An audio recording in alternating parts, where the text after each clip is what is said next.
The letter hit the floor of the trading post like a stone dropped into still water, and Edna Wallace did not pick it up. She stood in the doorway of Callaway's General Store in Abilene, Kansas, her dress still caked with the red-brown dust of 3 months on the trail, her hair a sun-bleached tangle beneath a battered calico bonnet, and she stared at the man who had just read those words aloud to the small crowd that had gathered words from a letter addressed to a Mr. Gerald Norris of Cincinnati, Ohio, who had promised her a home, a farm, and a future in the Nebraska Territory, and had instead written to the postmaster at Abilene to say that he had changed his mind, that he had married a woman from his own city, a woman of means, and that Edna Wallace need not come any further because there was nothing waiting for her. Nothing. 3 months of her life. Every penny she had saved working in her sister's laundry in Missouri. The sale of her mother's silverware and the small pearl brooch that had been the only inheritance left to her after the fever took both her parents in the same terrible winter. All of it poured into a wagon, a mule named Solomon, a sack of dried beans, and a road that went west with no certainty at the end of it. She had crossed the plains alone. No guide, no escort, no map.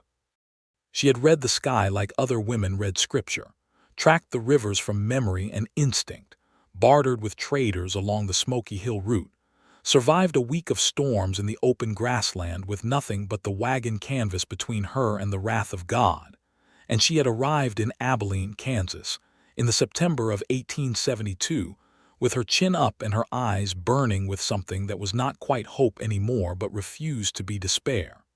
And now this. A man in the back of the store laughed, a short, ugly sound, and said something to his companion about foolish women and long roads, and that was the precise moment that August Sutton, who had been standing quietly near the counter with a list of feed supplies in his left hand, turned around. He was not the tallest man in the room, nor the loudest, nor the most decorated.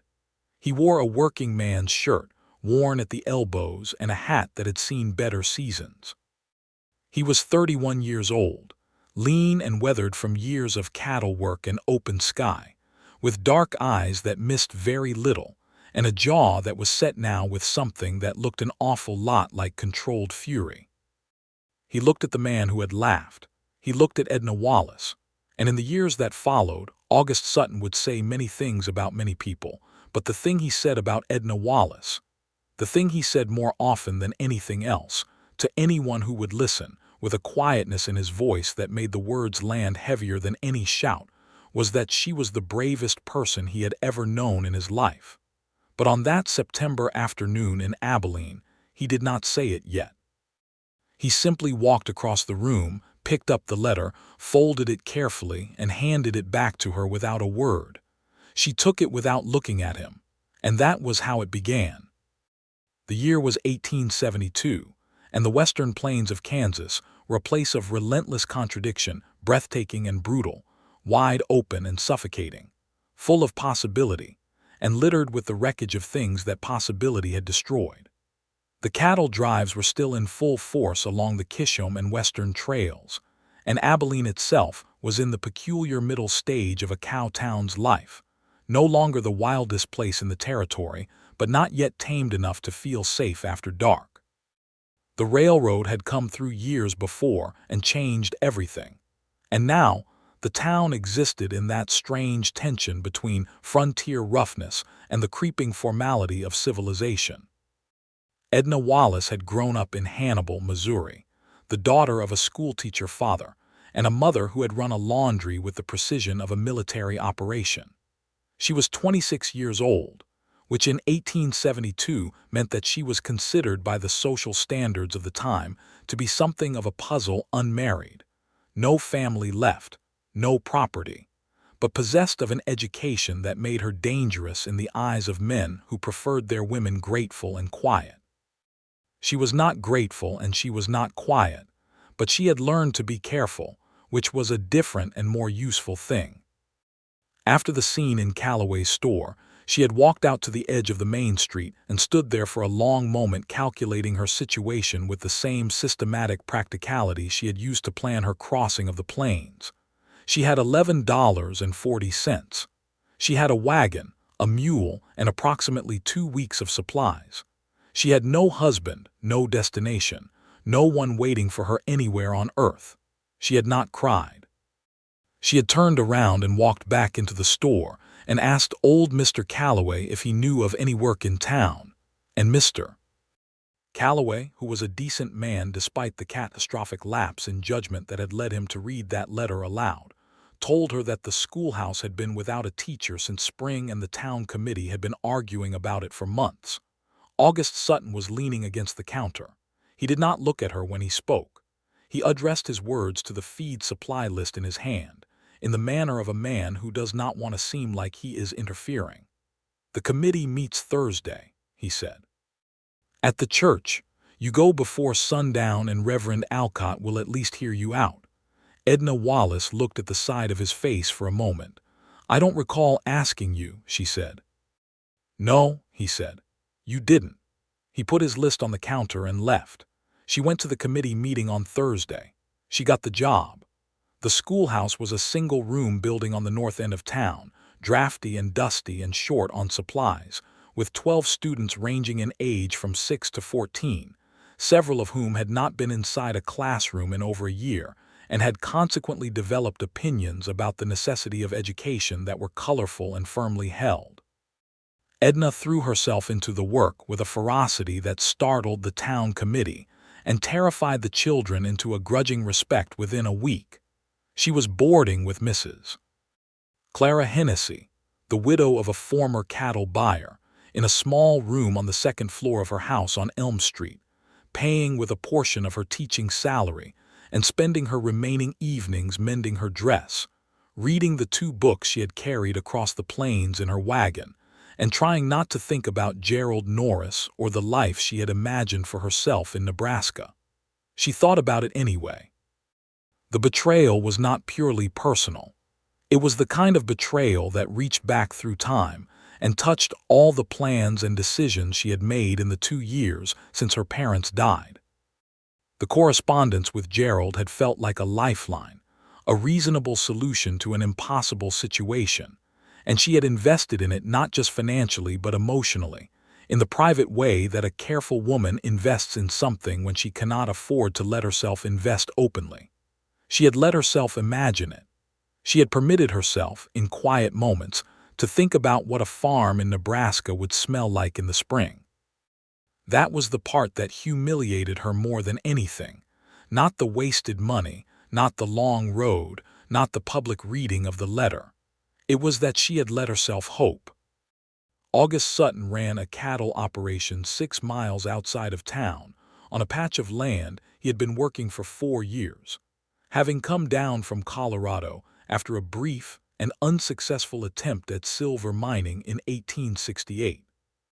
He owned 40 acres, a small herd of longhorns, a horse named Clara, which caused some confusion given that his nearest neighbor was Mrs. Clara Hennessy, a dog of uncertain breed called Pepper, and a reputation in town as a man who was reliably good at whatever he set his hand to and reliably difficult to have a conversation with.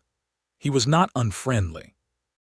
He was simply private, in the way that men who have had a significant amount of time alone can become private, not from misanthropy, but from the accumulation of a long habit of self-sufficiency that makes small talk feel wasteful. He came to town once a week for supplies, once a month for the community meetings that he attended because he believed in civic responsibility even when he found the civic proceedings tedious, and occasionally in the evenings for a quiet drink at the Drover's Rest, where he sat at the end of the bar and read whatever newspaper or pamphlet he could get his hands on and mostly kept to himself. He had seen Edna Wallace several times in the weeks after that afternoon in Calloway's store, and each time he had noted, with the quiet observational precision that was characteristic of him, that she carried herself differently than most people who had been through what she had been through. There was no performance of recovery. She did not smile too brightly or hold herself too stiffly, or do any of the things that people do when they are trying to signal to the world that they are fine, perfectly fine, moving forward. She simply moved through her days with a focused, purposeful quality, as though she had assessed the situation, made a plan, and was executing it. And there was no room in the plan for being destroyed by Gerald Norris of Cincinnati, Ohio. He respected that enormously. He did not tell her so, because that was not a thing you told a woman you barely knew, but he thought it every time he saw her, and he found himself finding reasons to be on the north end of town on the days he knew the school would be letting out. October arrived and brought with it the first real cold of the season, and a crisis at the schoolhouse when 3 of Edna's students arrived one morning, with a story that she spent the better part of the day trying to make sense of. The Garfield boys, Billy, aged 11, and Thomas, aged 9, and their friend Martin Whitfield had been out near the creek at dusk the previous evening, and had seen something that had frightened them badly enough that none of them would go directly home afterward, had instead huddled together at the church steps until the Reverend found them and sent them to their respective houses. What they had seen was a man, or several men, moving supplies into the old Beckworth property on the eastern edge of town, a property that had been abandoned since the previous owner lost it to debt at an hour, and with a secrecy that suggested strongly that whatever was happening there was not meant to be observed. Edna mentioned this to Mrs. Hennessy over supper, because she believed in talking things through with people who knew the town better than she did, and Mrs. Hennessy's face did something complicated, and she told Edna that there had been talk for weeks about a man named Cole Reeves who had moved into the territory and whose business interests were, as Mrs. Hennessy put it with the precise diplomacy of a woman who had spent 40 years navigating frontier society, not entirely transparent.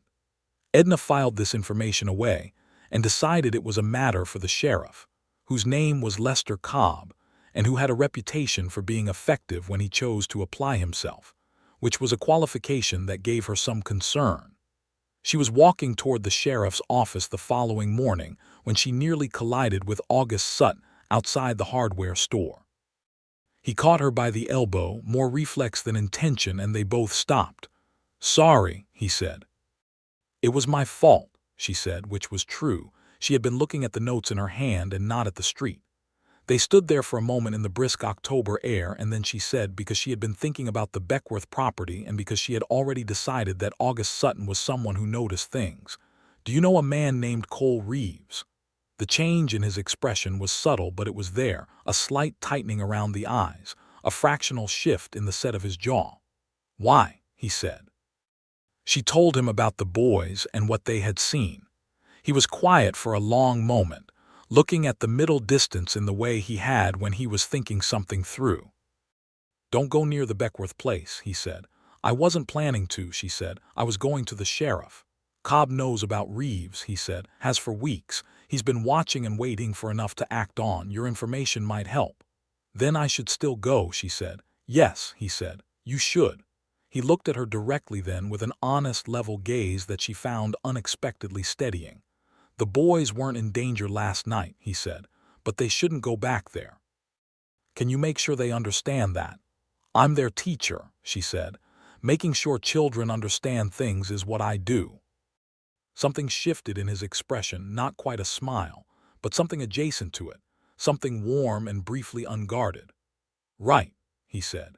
He tipped his hat and went into the hardware store, and she went to see Sheriff Cobb, and it was not until that evening, sitting at Mrs. Hennessy's kitchen table with a cup of tea, that she realized she had spent the entire brief conversation with August Sutton without once thinking about Gerald Norris.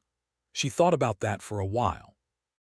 The situation with Cole Reeves resolved itself, or rather it was resolved by forces larger than either Edna or August. A federal marshal named Hendricks arrived in Abilene in late October with documentation that made Sheriff Cobb's hesitation moot, and Reeves and 2 of his associates were arrested on charges related to cattle rustling and the fraudulent sale of stolen land deeds. The Beckworth property was cleared out, and the town settled back into its usual rhythms with the minor excitement of people who have been briefly adjacent to real danger and are relieved to have come through it without harm. But November brought something else. The first real blow of winter came hard and early, a norther that swept down from the territories with the kind of violence that still surprised people who had lived on the plains their whole lives, as though the sky simply forgot it was supposed to warn them first. Edna's classroom developed a situation with the heating stove that went from inconvenient to dangerous over the course of 3 days, and on the 4th day, she dismissed her students early and went looking for someone who could tell her how to fix an iron stove that was drawing improperly and filling the room with smoke every time the wind shifted. She found August Sutton in the feed supply yard, loading sacks onto his wagon. She stood at the fence and explained the problem. He came that afternoon. It was a simple fix, a matter of the flue damper being partially blocked by a bird's nest that had accumulated over the summer. But it required climbing onto the roof, which he did without complaint or commentary, and then cleaning out the flue from above while she stood in the classroom below with the stovepipe pulled apart, directing the soot and debris into a bucket, which was a messy and unglamorous business that left them both considerably dirtier than they had started.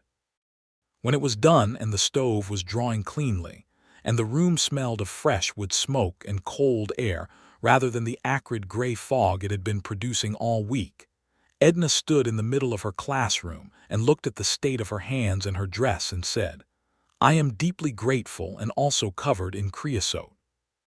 August Sutton, leaning against the doorframe with a smear of soot across his left cheekbone, made a sound that was unambiguously a laugh, a real one, brief and genuine, and she was struck by how entirely different it made his face look. She handed him the rag she had been using to clean her hands. "You didn't have to come," she said. "You asked," he said. "I didn't exactly ask," she said. "I described a problem in your general direction." "Same thing," he said. She looked at him for a moment, this quiet, difficult-to-read man who had picked up her letter from the floor of Calloway's store and given her information about a committee meeting, and told her not to go near the Beckworth property and come to her school on a November afternoon, and climbed onto her roof without being asked. "Why do you keep doing that?" she said. He looked at her steadily. "Doing what?" "Being useful," she said, and she was not sure if she meant it as a complaint or a question or something else entirely. He seemed to consider the word for a moment. "I suppose I find it worthwhile," he said, and there was something in the way he said it that was not about stoves or committee meetings at all.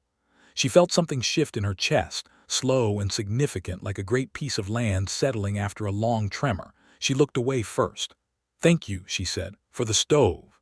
"You're welcome," he said, "for the stove." He left, and she stood in her clean-smelling classroom for a long time after, watching the fire draw properly through the glass door of the stove.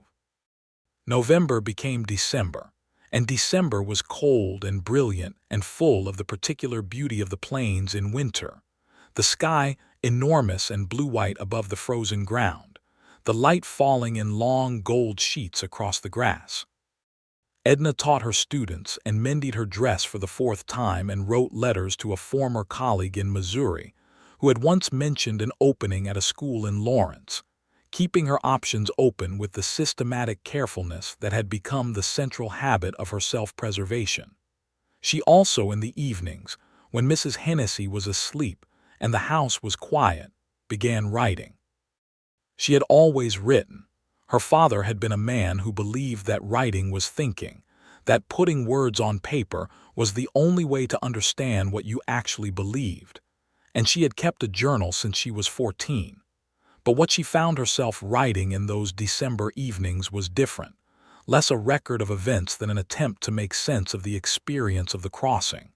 She wrote about the grassland, about the particular quality of the silence in the middle of the plains, a silence so complete that she had stopped the wagon on the 3rd day and sat in it for a long time simply listening to nothing, which was either the most peaceful or the most frightening experience of her life. She had never fully decided which. About the nights when the coyotes called in the dark and the mule Solomon shifted in his traces with a low, worried sound, and she had lain in the wagon with her hand on the small hunting knife. she had bought at the trading post in Independence, and felt the fear move through her in slow waves, not debilitating, just present, like weather. She wrote about the moment on the 15th day when she had lost the trail. It had happened in the late afternoon, when the light had gone flat and the grass looked the same in every direction, and the small landmark, a particular configuration of rocks near a dry creek bed, that she had been using to orient herself turned out to be a different configuration of different rocks, and she had stopped the wagon and looked at the land around her, and felt the vertigo of total disorientation for the first time in her life. She had sat very still for approximately 10 minutes.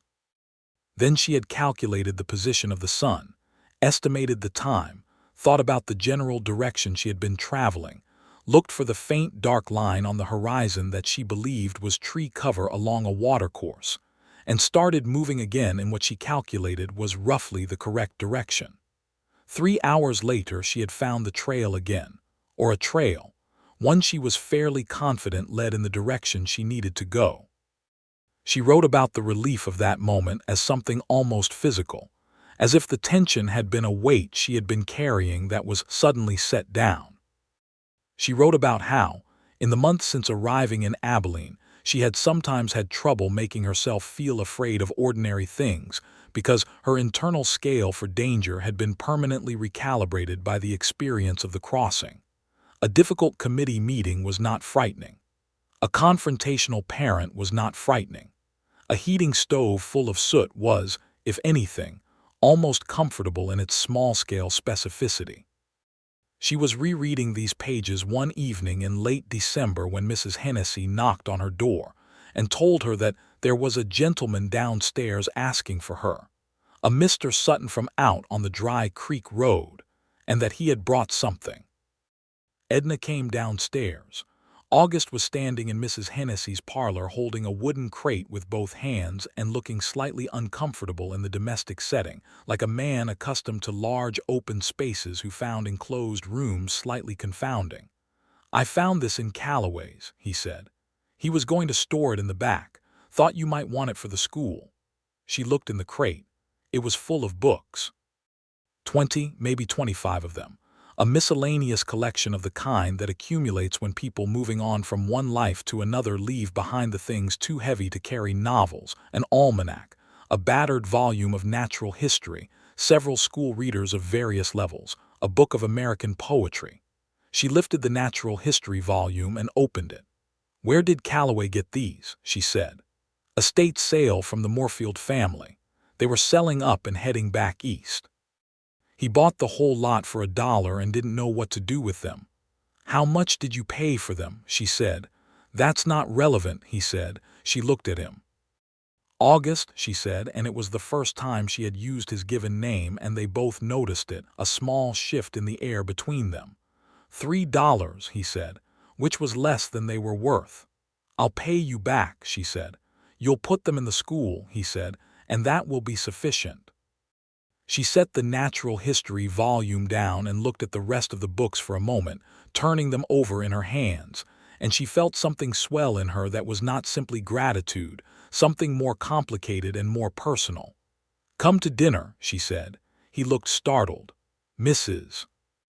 Hennessy won't mind," Edna said, which was not entirely certain, but she was reasonably confident because Mrs. Hennessy had been looking at the two of them with the particular expression of an experienced woman who sees something developing that she finds suitable and is prepared to facilitate with dinner invitations.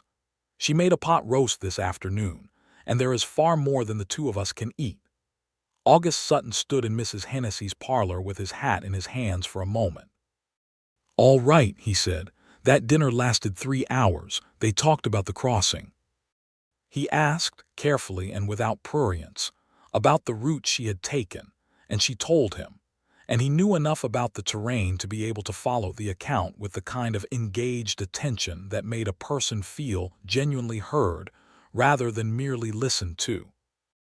He had traveled through the central Kansas grassland himself in 1869 on the way down from Colorado, though in a group and with an experienced guide, and there were stretches of what she described that he knew well enough to understand what it meant to navigate them alone. He was quiet for a long time after she finished. "You didn't know the country," he said, "and you had no one to ask." "I had read everything I could find about the route before I left," she said. "Books, letters, the accounts of people who had done it before. It wasn't nothing." "Books and letters," he said. "Yes. In the middle of a dust storm." "The books were more useful before the dust storm," she acknowledged. He looked at her with those dark eyes, and there was something in the look that was so direct and unguarded that she felt briefly exposed, as though he had seen something she had not intended to show. "What did you tell yourself," he said slowly, "when it was at its worst, when you lost the trail, when you were alone in the dark?" She thought about it honestly. "I told myself that the situation was temporary," she said, "and that I was capable, and that there was a good chance that if I simply kept moving in a reasonable direction for long enough, I would arrive somewhere." "That's it," he said. "That's enough," she said. "Most of the time that's enough." He nodded slowly. "What did you tell yourself?" She asked because she was curious and because the question felt natural in the context of what was clearly becoming a conversation about the interior life of difficult journeys. He looked slightly surprised to be asked. "When?" "In Colorado," she said. "When the mining didn't work out, when you had to start over." He was quiet for a moment. "I told myself that the land didn't care whether I succeeded or failed," he said, "and that there was something freeing about that. The land doesn't judge, it just is, and I could just be in it and keep working." She considered that. "That's more philosophically elegant than mine," she said. "Yours was more practical," he said. "Yours got you across the plains." Mrs. Hennessy, who had been reading in the corner chair with the concentration of a woman determinedly not listening to a conversation, chose this moment to announce that she was going to bed, and that they should help themselves to the rest of the coffee and not worry about cleaning up until morning. She departed with remarkable efficiency. Edna and August looked at each other across the clear dinner table and the lamp between them, and neither of them spoke for a moment, but it was not an uncomfortable silence. It was the silence of two people who have crossed into new territory and are taking a moment to orient themselves. "I should go," he said. "It's late," she agreed. He stood up. He was taller than she had registered in the open air, or perhaps the room was just smaller. "The roads will be icy," she said. "I've ridden worse." "I'm sure you have," she said. She walked him to the door, and they stood in the cold-touched air of the entrance hall, and she felt the particular charged quality of a moment at the edge of something. "Thank you for the books," she said. "Thank you for the dinner," he said. He put on his hat. "Edna," he said. It was the first time he had used her given name. "Yes," she said. "I'd like to call on you again," he said, "if that would be acceptable." She looked at him for a long moment. "That would be acceptable," she said. He nodded once. He left. She stood at the window and watched the lamplight from the road illuminate him briefly as he mounted up and rode into the dark, and then she went upstairs and sat at her desk and wrote, for 3 full pages, without stopping. January came in with a cold that settled into the bones of the town like a permanent resident, and August Sutton came to call twice a week. He came on Wednesday evenings and on Sunday afternoons, always at appropriate hours, always with Mrs. Hennessy present or nearby, because in 1872 in Abilene, Kansas, the social conventions around courtship were both real and observed, at least by the kind of people who cared about their standing in the community, which both Edna and August did. But within those conventions, a great deal was possible. They talked. They talked for hours, about everything and nothing, about books and farming and the state of the territory, and the strange violent beauty of the plains, and the specific difficulties of teaching a 14-year-old boy named Harold Garfield, who was exceptionally intelligent and deeply resistant to being educated, about the war, which had been over for 7 years but whose shadow still fell long and dark across everything, about what they believed, and what they had given up believing, and what they were still trying to make sense of. They walked on Sunday afternoons, when the weather permitted, along the frozen creek road north of town, 2 figures in the pale winter landscape, close but not touching in the careful way of people who are aware that they want to close the distance and are choosing when to do it.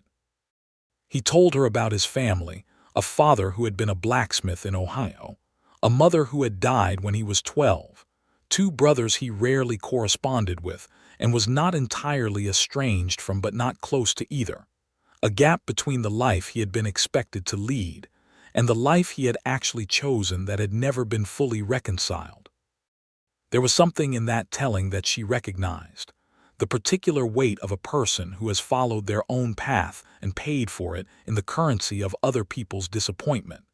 And she told him so, and he looked at her with an expression she could not entirely read but which felt significant. She told him about her father's books and her mother's extraordinary organizational mind, and the laundry in Missouri and Gerald Norris. She told him about Gerald with the directness of a woman who had decided that if this thing between her and August was going to be what she thought it was becoming, then he needed to know the whole story, not just the public embarrassment of the letter read aloud in Calloway's store. She told him about the 2-year correspondence, about the careful, measured letters. Gerald was a good letter writer. She gave him that, and the gradual accumulation of shared detail and the way she had let herself believe in it. About the moment she made the decision to go, which was the moment the plan had shifted from theoretical to real in her mind, and the particular terror and exhilaration of that moment. I wasn't going because of him, exactly, she said. Or not only. I was going because staying wasn't a sustainable option. The laundry work was seasonal and my sister's household was crowded and I had no independent security. He was a means to a possibility. And the crossing, August said. Once I made the decision, the crossing was simply what the decision required, she said. There was no way around it. There was only through. He stopped walking. She stopped too and turned to look at him, and he was looking at her with an expression that was so unguarded and so full that it stopped her breath for a moment. Edna, he said. Yes, she said. I am going to say something and I need you to hear it directly, he said, in the manner of a man who has been composing a thought for some time and is finally ready to release it. All right, she said. You are the bravest person I have ever known, he said. And I don't mean that as a compliment in the ordinary way. I mean it as a fact. I have known soldiers and miners and men who have driven cattle through every variety of terrain and disaster, and not one of them was as brave as you, because what you did required something that physical courage alone doesn't account for. You did it without anyone watching, without anyone to be brave in front of. You made the decision and you held to it alone, and that is, he stopped. He took his hat off, which he did when he was at a loss. She had noticed this. It was one of several small specific things she had noticed about him over the weeks. That is something that I have thought about, he said, more times than I can count. She stood in the frozen creek road in the January cold looking at this man who had picked up her letter off a floor and fed her information about committee meetings and climbed onto her roof and brought her a crate of books, and she felt the full weight of what was happening between them land on her all at once, not like a blow but like the ground finally firming up under her feet after a long time of uncertain footing. August, she said. Yes. I think you should stop talking now, she said. Should I? He said. Yes, she said. And come here. He came here. It was not a grand kiss in the manner of novels. They were both cold-nosed and bundled in winter coats, and there was a thin wind off the creek that did not care about the moment. But it was warm and real and deliberate, the kind of kiss that is also a question and an answer at the same time. And when they separated, she stayed close to him, and he put his arm around her shoulders with the steadiness of a man who intends to stay. I was not expecting this, she said, which was not entirely true. No, he agreed, which was also not entirely true. They walked back to town in the fading January afternoon, and neither of them said much. But there was a quality to the silence that was entirely different from any silence they had shared before, full and easy and deeply satisfying, like a room that has finally been furnished correctly. February brought a second crisis, because the plains in 1872 did not allow for long, uninterrupted happiness without at least one thing going significantly wrong, and what went wrong was Solomon. Solomon the mule, who had carried Edna 300 miles across the Kansas plains, and arrived in Abilene with the slightly disillusioned expression of an animal who had given more than was strictly asked of him, and had opinions about it, had been stabled at Hartley's livery through the winter. He was older than was entirely comfortable for a long journey, which Edna had known when she bought him in Independence, but he had been the animal she could afford, and she had treated him well and he had reciprocated, and the cold had gotten into his joints in a way that worried the liveryman, who sent word to Edna on the 1st of February that Solomon was not well. She went immediately. August came with her, because they had been together when the message arrived, and because it was the obvious thing to do. Solomon was standing in his stall with the particular dejected quality of an animal in pain, and the liveryman, whose name was Pete Hartley, told her gently that it was his opinion that the mule's time was near. The joints were severely inflamed. He had been eating poorly for 2 weeks, and the cold that was tolerable for a younger animal was taking a significant toll. Edna stood in the stall with Solomon's large gray head against her shoulder, and she felt something that surprised her by its force, a grief that was partly about the mule himself, who had been her only company for 3 months and who had, in the wordless way of animals, done his job with a persistence that she recognized as kindred, and partly about what he represented, the crossing, the decision, the whole enormous specific experience of it. August stood at the stall door and did not say anything, because he understood that there was nothing useful to say. After a long time, she stepped back and stroked Solomon's nose once more. "He should not suffer," she said. "No," August said quietly. "Can you?" she started. "Yes," he said. She went outside and stood in the cold February air and looked at the pale sky, and she heard what she heard and felt the grief move through her clean and complete. And then August came out and stood beside her, and she leaned her head against his shoulder, and they stood there for a while in the gray morning. "He was a very good mule," August said. "He was an extraordinary mule," Edna said. "He carried you across the plains." "He did," she said. "He did every single mile of it." August put his arm around her. "I'm going to name something after him," she said. "I don't know what yet, but something." "That seems right," he said. They walked back to town slowly, and the grief was there, but it was clean, not the hollow, dark kind. And by the time they reached the main street, she had already, without quite intending to, begun to think about spring. March arrived with warmth and possibility, and with it came a letter. It was from the school in Lawrence, Kansas. The colleague in Missouri had passed along Edna's name, and the school board in Lawrence was inquiring about her availability and qualifications for a teaching position beginning in September, the position being better paid and at a larger school with more resources than the one in Abilene.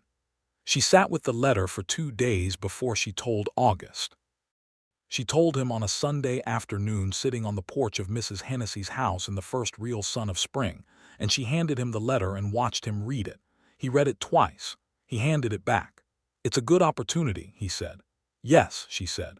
"More than Abilene can offer you," he said, and she could hear in his voice the careful, deliberate quality of a man giving a fair accounting of something that he finds difficult. "August," she said. "You should consider it seriously," he said. "August," she said again. He looked at her. "I would like you to ask me not to go," she said. He was quiet for a moment. "I can't ask you that," he said. "Not unless I have something better to offer you." "Then offer it," she said. The silence stretched. "Edna," he said slowly, "I have 40 acres and a small herd and a house that is functional but in need of work and not much else. I have a life that is satisfying to me but is not in any conventional sense a grand or promising thing. And you are—" He stopped. "I am what?" she said. "You are someone who deserves more than a man telling you to stay because he cannot stand the thought of you going," he said.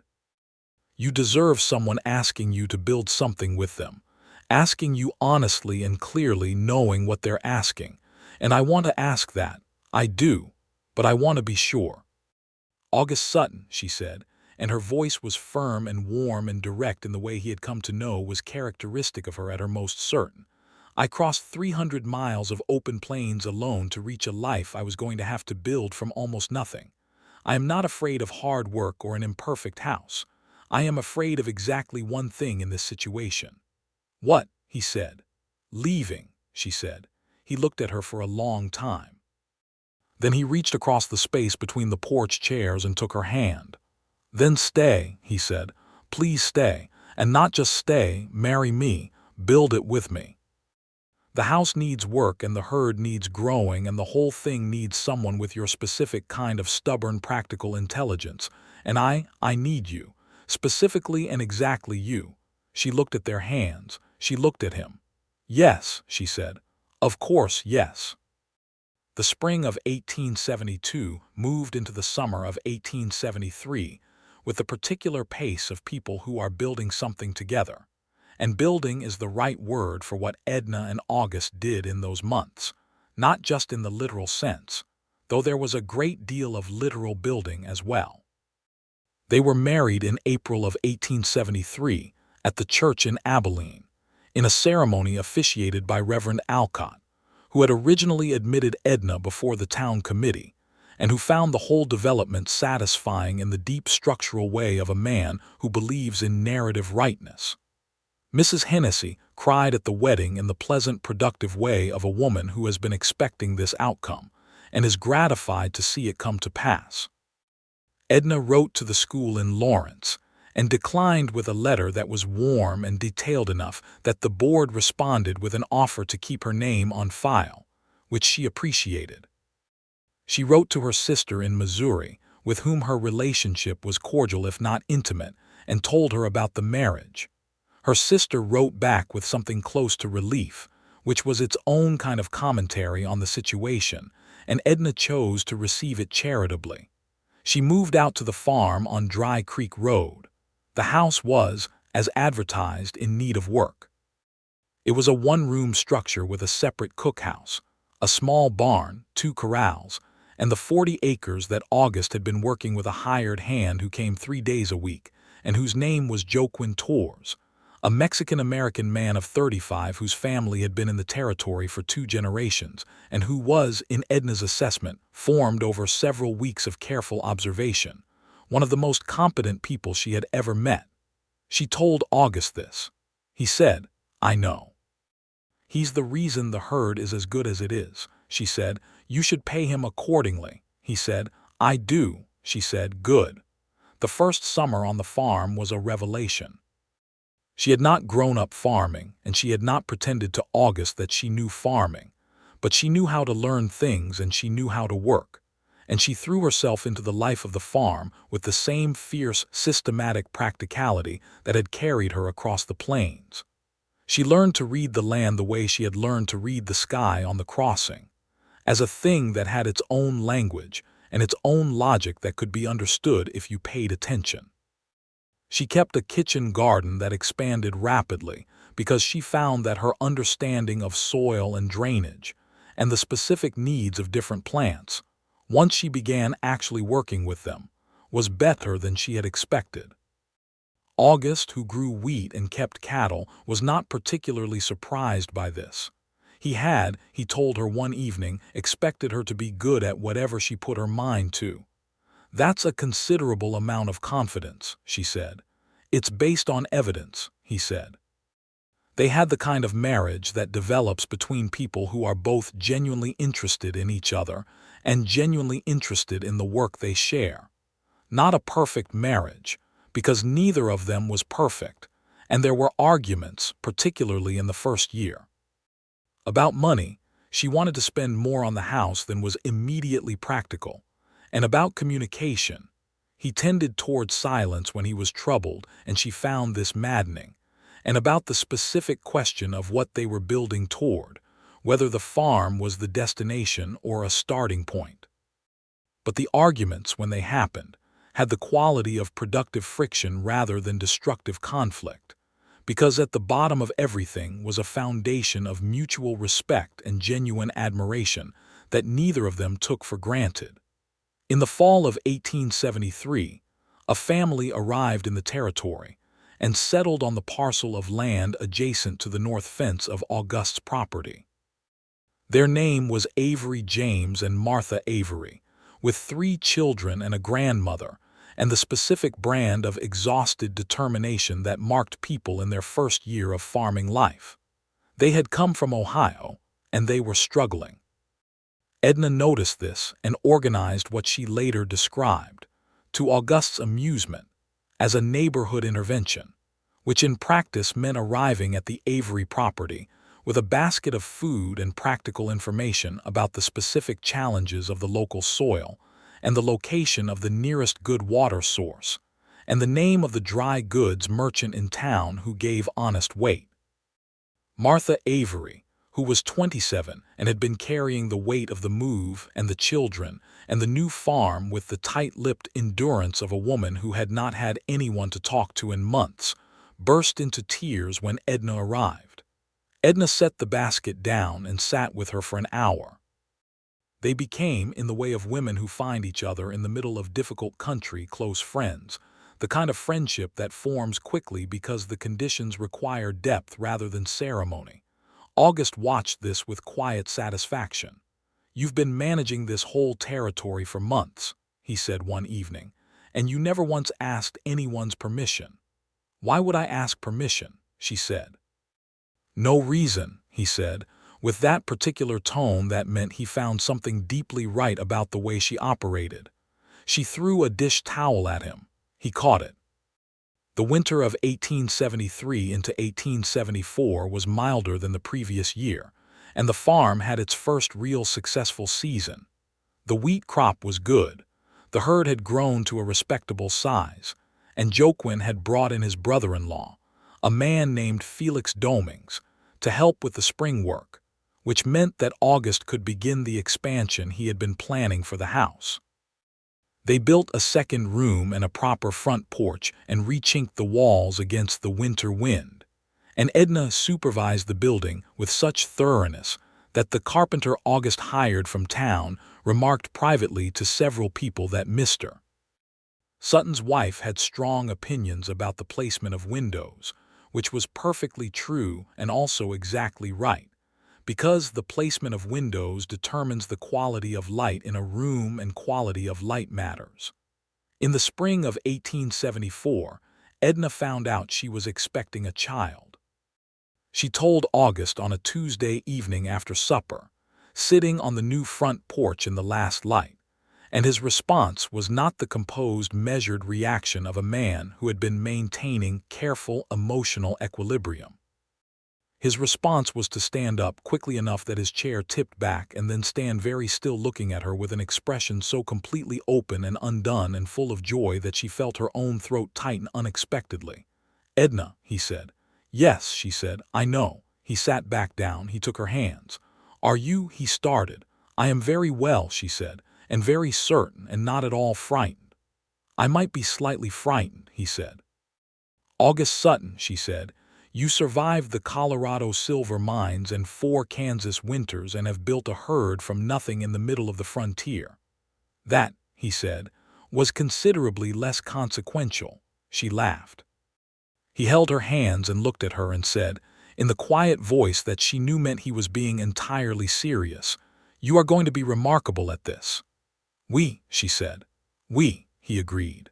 The child was born in November of 1874, a boy, healthy and loud and possessed from the first hours of life of a remarkably strong will, which both his parents found entirely predictable. They named him Henry James Sutton, Henry for August's father and James for Martha Avery's husband, who had by then become as close a friend to August as Martha was to Edna, and the naming felt right on all counts. Henry was 6 months old in the spring of 1875, sitting on Edna's hip with the contented solidity of a child who has never had cause for serious complaint, when a stranger arrived at the farm on a Wednesday afternoon. He was a man from the Eastern press, a correspondent for a St. Louis paper, who was traveling through the territory writing about the experience of settling the frontier, particularly the experience of women settlers, which was a subject of increasing public interest as the frontier moved further west and the stories of it filtered back to eastern cities. His name was Thomas Calvert, and he had gotten Edna's name from, of all places, a conversation with the former committee chairman in Abilene, who had mentioned a schoolteacher who had crossed the plains alone in 1872 as an interesting example of independent female migration. He wanted to interview her. Edna looked at him across the farmyard with Henry on her hip and considered the request. "For a newspaper," she said. "Yes, ma'am," he said. "The St. Louis Democrat.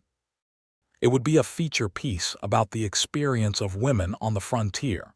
She thought about the pages she had written in Mrs.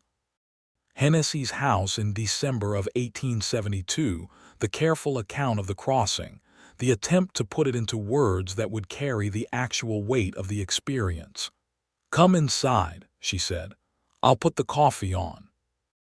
August came back from the south field an hour later to find his wife engaged in what appeared to be an animated and detailed conversation with a stranger at the kitchen table, while Henry sat in his basket nearby making the satisfied noises of a child in the presence of interesting adult activity.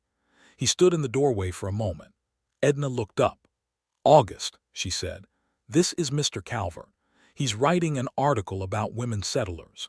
Sit down, I'll get more coffee." August sat down.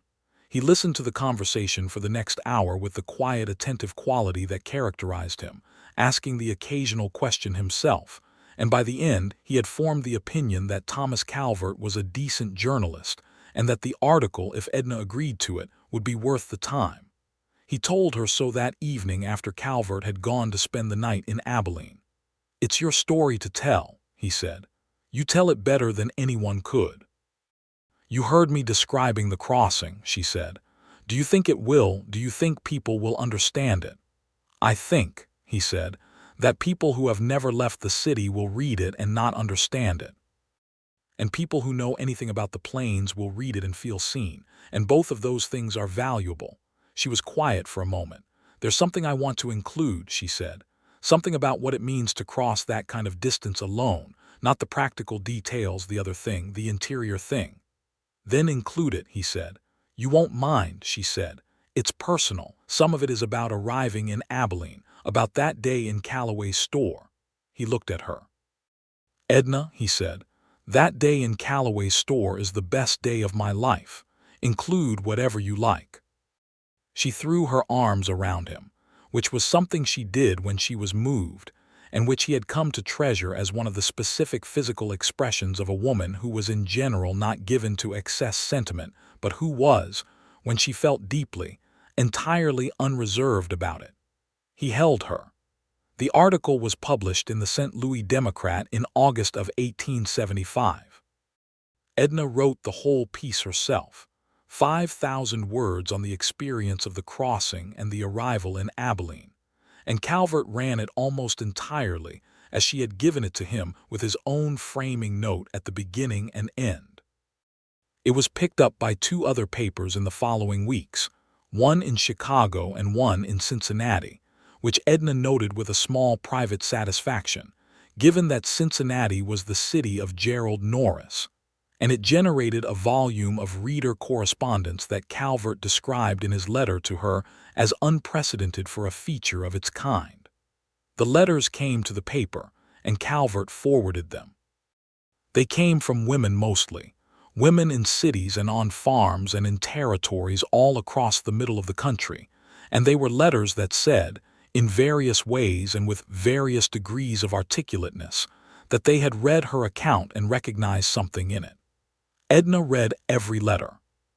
She answered most of them.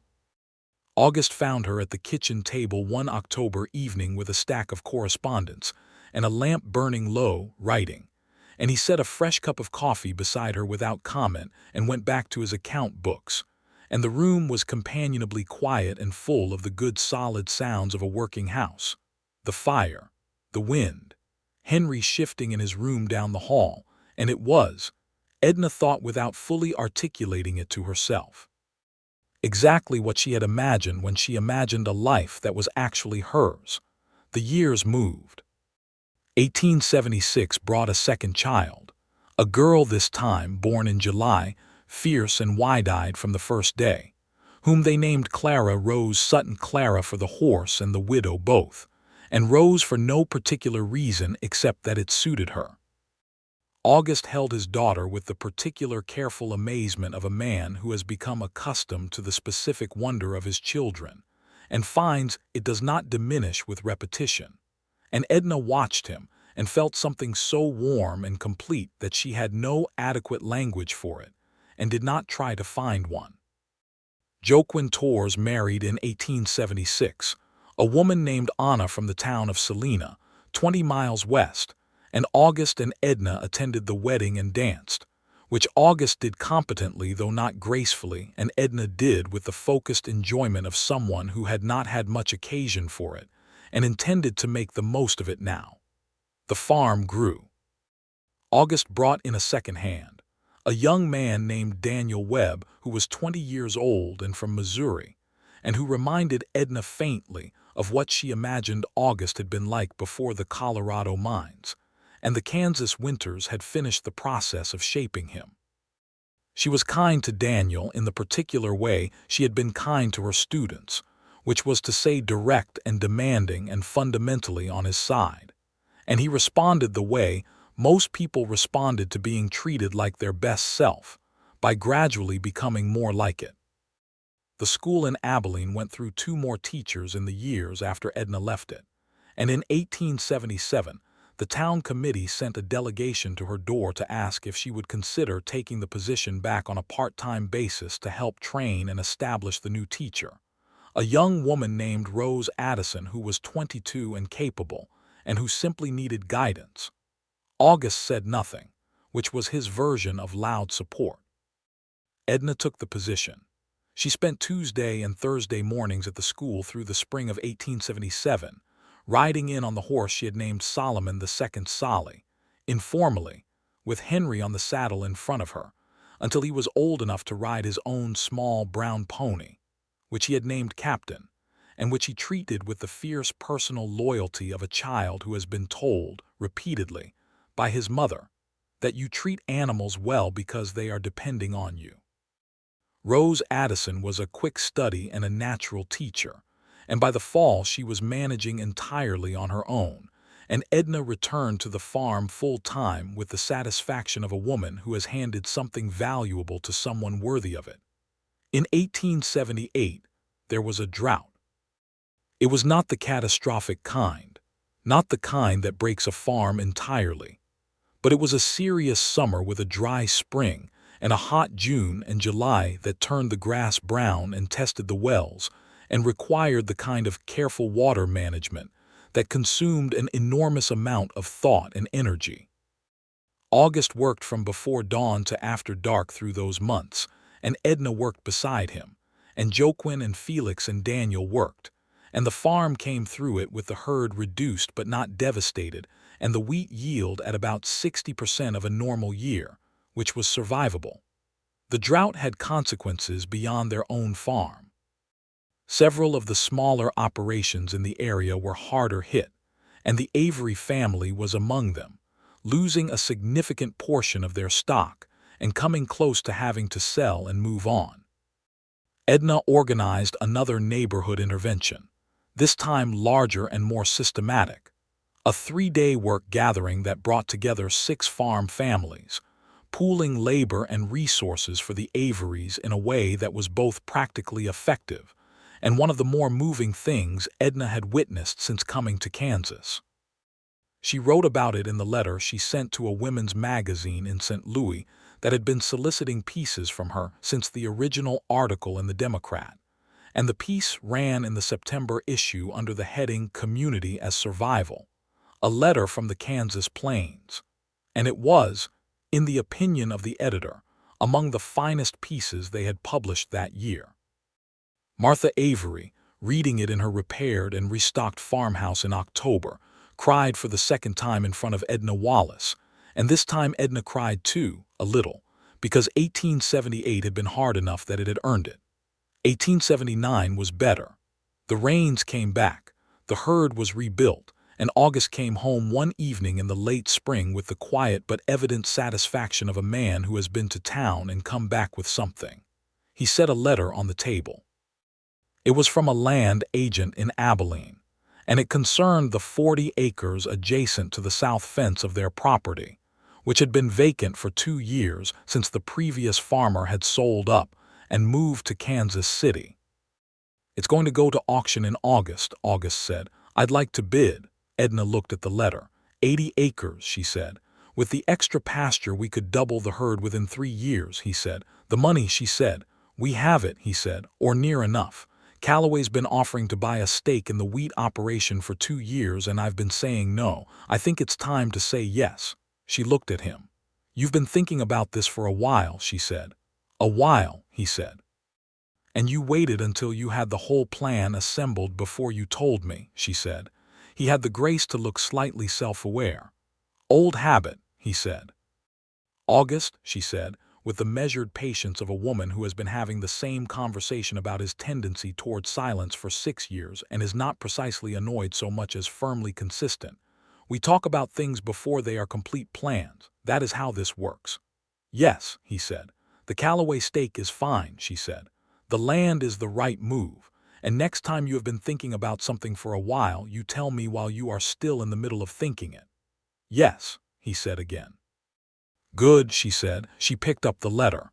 "What's the estimated bid?" They bought the land in August of 1879. By 1880, the Sutton farm on Dry Creek Road was 80 acres, a growing herd, a kitchen garden that had expanded into a proper production garden, a house with 4 rooms and a covered porch on both the east and west sides, and a family of 4 that was, by the private accounting of both its adults, something that neither of them had dared fully imagine but that had nonetheless arrived. Henry was 6, solid and earnest and possessed of his mother's directness and his father's habit of careful observation, a combination that was producing in him a child who was, his teacher reported, both her best student and her most challenging, which Henry found entirely reasonable and which his parents found entirely predictable. Clara was 4, a force of nature in miniature, already climbing the fence rails of the corral and demanding to know the name of every animal on the property with the systematic intensity of a tiny naturalist. She had inherited her grandmother's organizational intelligence, Edna thought, watching her arrange her small collection of rocks and feathers and seed pods on the windowsill with the precision of a person who finds categories deeply satisfying.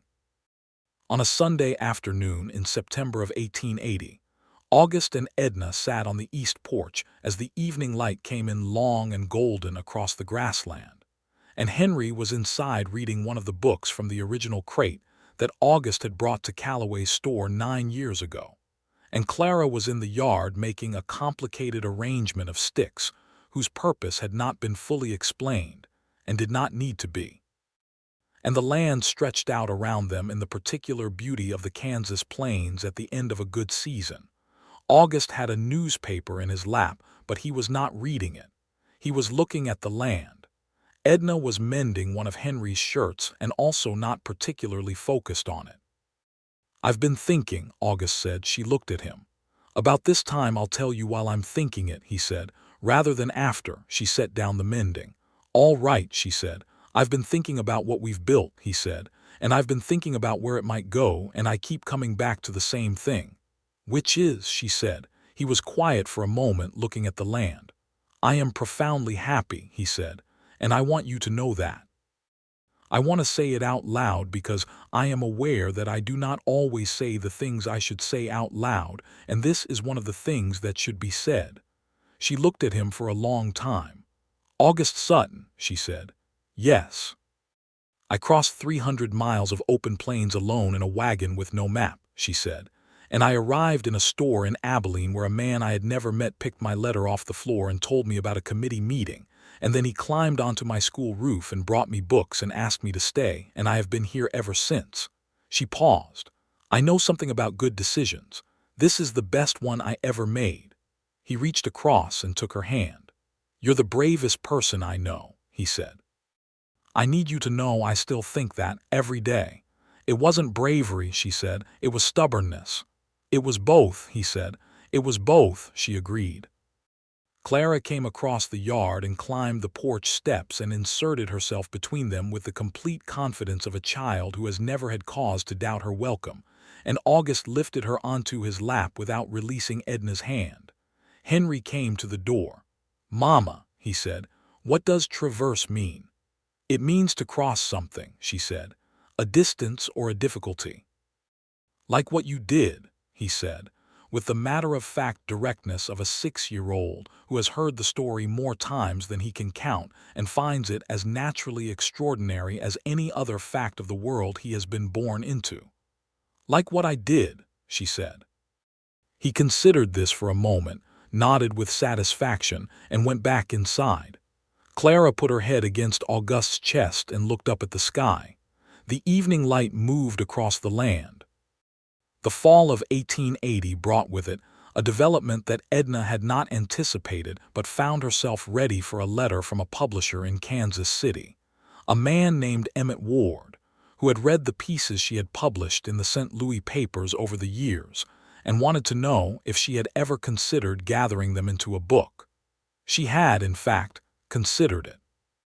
She had been considering it since the third piece she had written, when she had begun to feel the shape of something larger, a single sustained account not just of the crossing, but of the whole arc of what the crossing had set in motion: the arrival in Abilene, the school, the farm, the marriage, the particular experience of building a life from nothing in the middle of the frontier. She wrote back to Emmett Ward and told him she was interested and asked him to describe what he had in mind. His response was encouraging. She told August that evening. He read the letter twice, the way he read things he found important. "Ward is a legitimate press," he said. "He published the Sanderson account last year, the one about the Kishom Trail. That was good work." "You read that," she said. "You're surprised," he said. "I'm not surprised," she said. Yes, I'm slightly surprised." "I read," he said with mild dignity. "You do," she said warmly. "You read everything I bring home." "Your reading has improved my library considerably," he said. "August," she said, is it all right?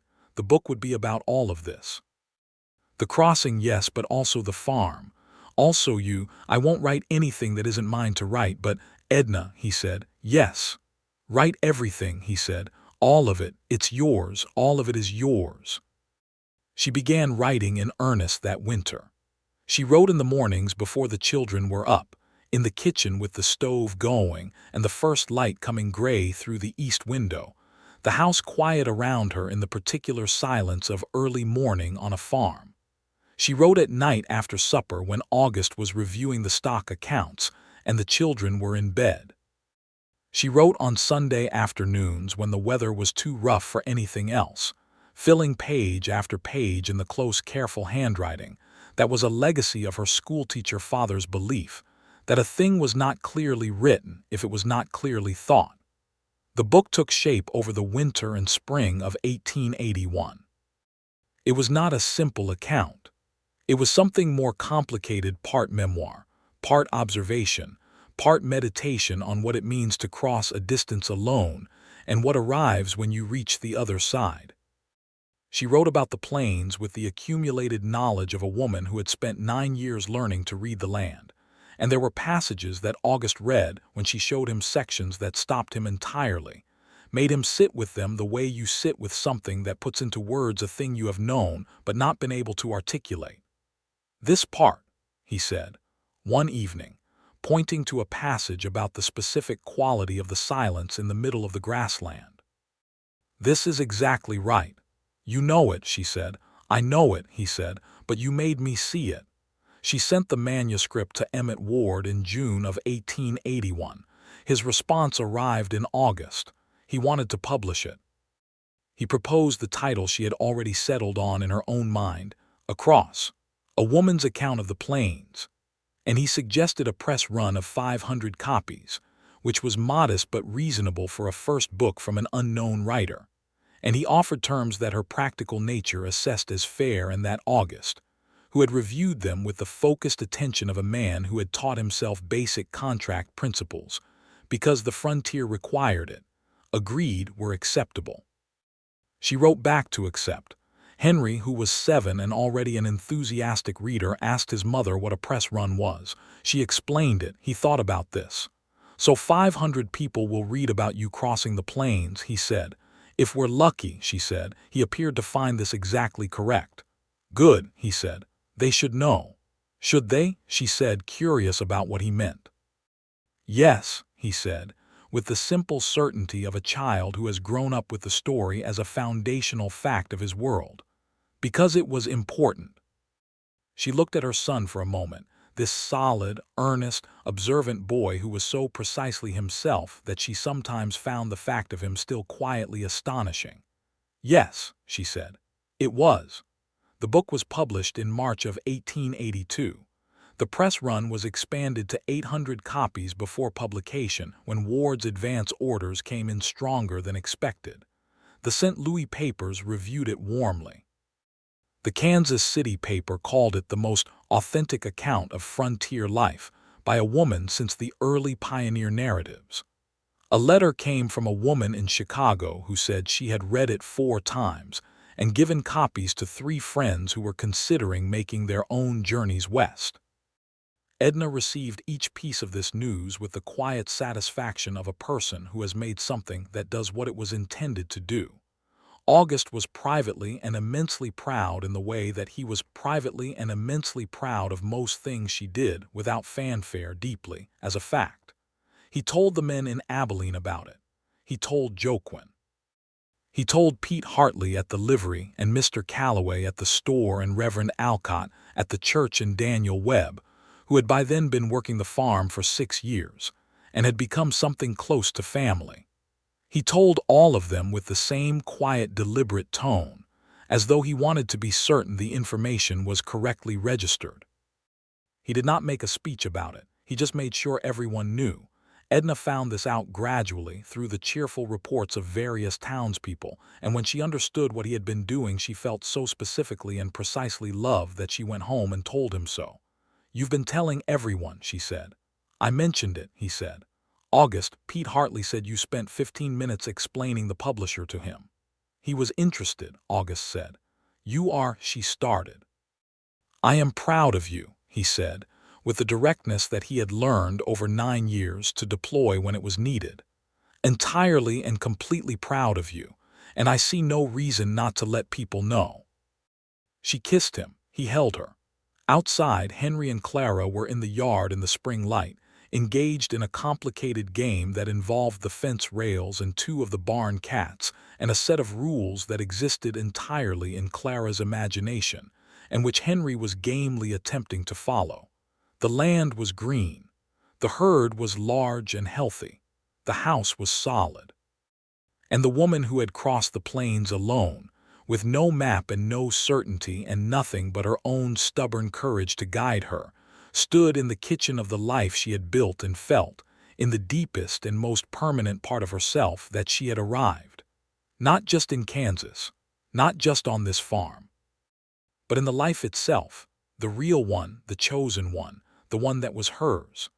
A 3rd pregnancy arrived in the summer of 1882, confirmed by mid-July and met by both of them with the deep, uncomplicated joy of people who have the foundation under them now, who know they can hold what comes. August, upon receiving the news, did not tip his chair this time. He simply stood up from the table where they had been eating supper, came around to her side, and held her for a long time without saying anything, which was its own complete communication. "Are you all right?" she asked into his shoulder. "I'm more than all right," he said. "You're not saying anything," she said. "I'm saying everything," he said. "I'm just not using words." She laughed. He held her tighter. The baby arrived in February of 1883, a boy, born in the room that had been the house's only room when August first brought Edna here a decade ago, now warm and well furnished and thoroughly familiar. They named him Solomon, August Sutton Solomon, for the mule who had carried his mother 300 miles across the Kansas plains, and August for his father, which was the kind of naming that made August go quiet in the way he went quiet when something had reached him somewhere he didn't always let things reach. "Solomon," he said, looking at the baby in Edna's arms. "He deserves to be remembered," she said. "He earned it." August nodded. He sat on the edge of the bed and looked at the newest person in their world and then at Edna, at the woman who had been a stranger in a doorway in 1872 and was now the center of everything. And he said the thing he had been saying since that frozen January road where he had first said it, the thing that he had continued to say and mean more each time he said it. "You are the bravest person I know," he said. "You've been saying that for a long time," she said. "I'll say it for a long time more," he said. She looked at him over the head of their sleeping son. "August," she said. "Yes. We did this," she said. "All of it together."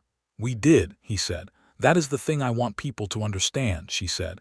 "When they read the book, when they hear the story of the crossing, it isn't only about the crossing, it's about what you cross toward, and whether you're brave enough to stay when you arrive." He reached out and touched her face. "You were brave enough," he said. "So were you," she said. "It takes something to ask a woman to stay who was ready to keep moving." "Not bravery," he said. "What then?" He was quiet for a moment, thinking about it honestly, the way she had taught him by example to think about things honestly, out loud with her. "Certainty," he said. "I was certain. About you." She leaned her head against his hand. "Me too," she said. "About you." Outside, the February wind moved across the Kansas plains with the cold, clean sound that Edna had come to love, the sound of the country she had chosen, the country she had crossed alone and arrived in and stayed in and built her life in, the country that had given her August Sutton and 3 children and 80 good acres and a book and a friendship that ran as deep as the roots of the prairie grass. Henry was asleep down the hall. Clara was asleep across the hall.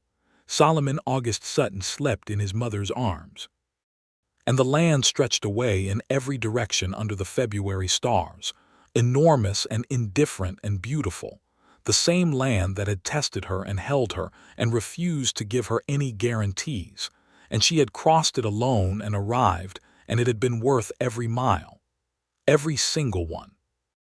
In the years that followed, the farm on Dry Creek Road became something of a fixture in the community, not famous, not grand, but known in the way that things built with real care and genuine purpose become known, as a place where things were done right and people were treated decently, and the work was honest and the welcome was real.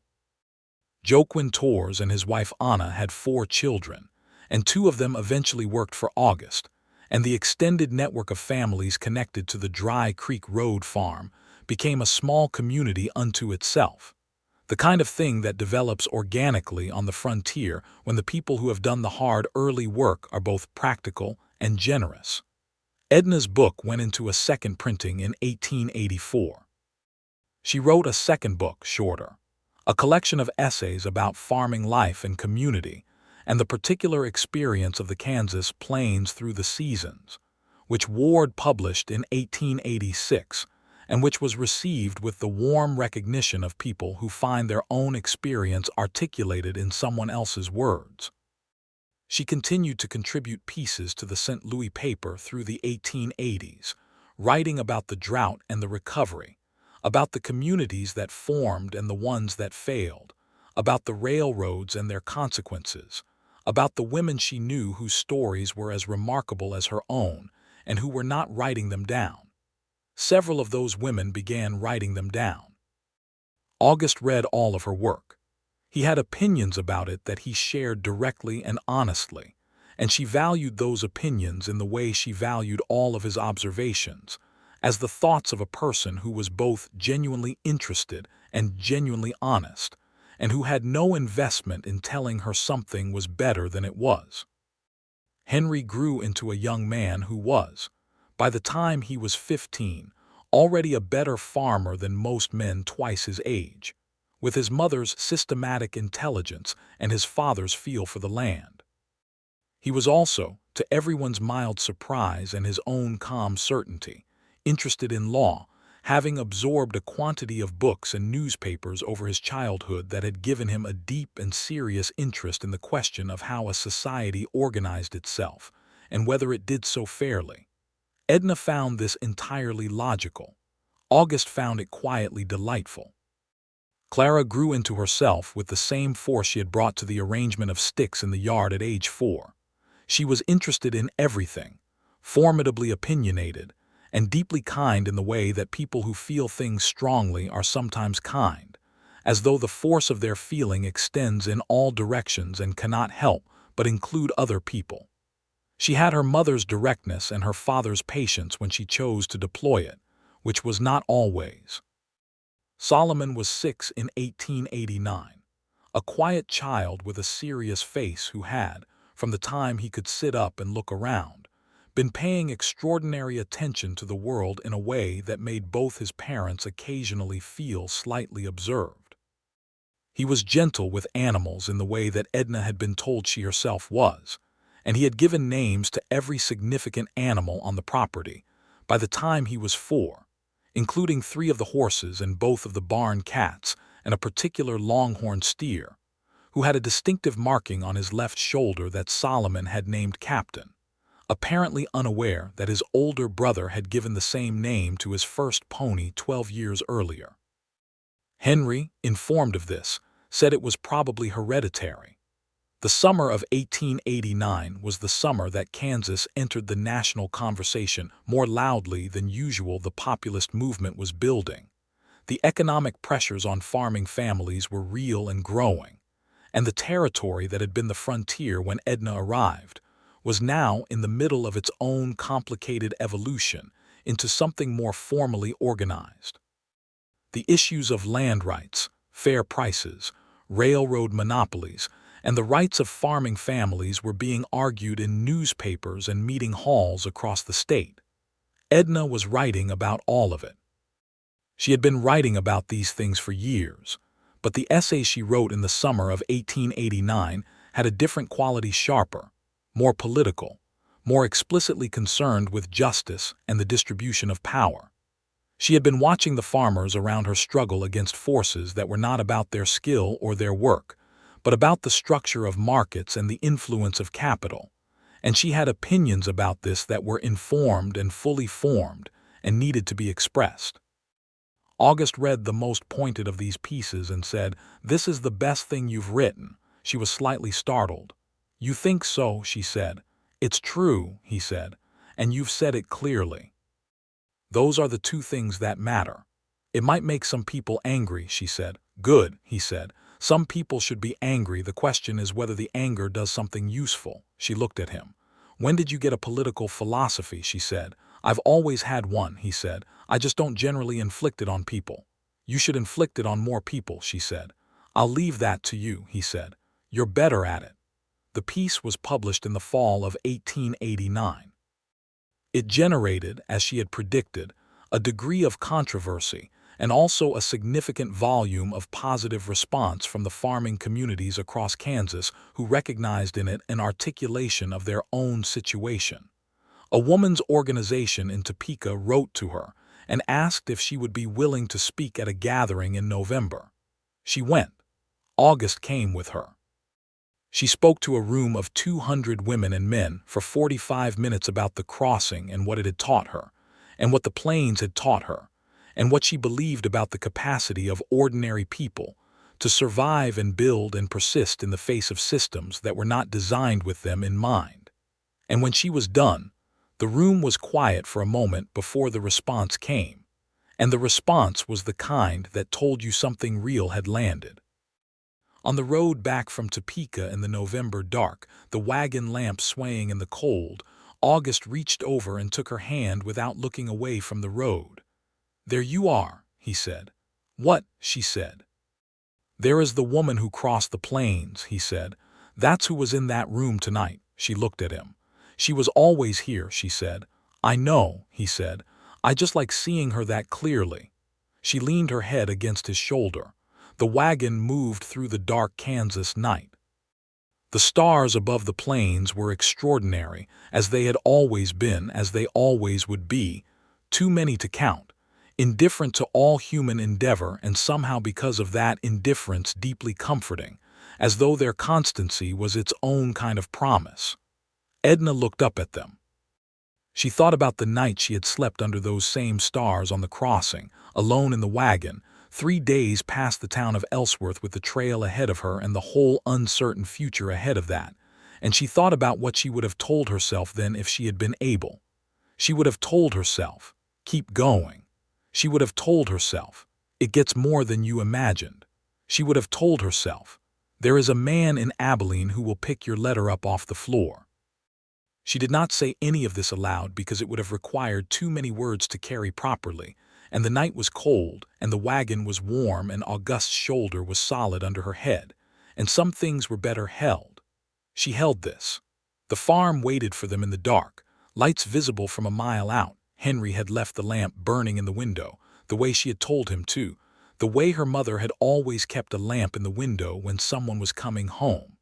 A lamp in the window. A fixed point to travel toward. She had always understood the necessity of that. She pulled her coat closer and felt the road beneath the wheels and August's hand in hers and thought, this is it. Not the end. Not the arrival even.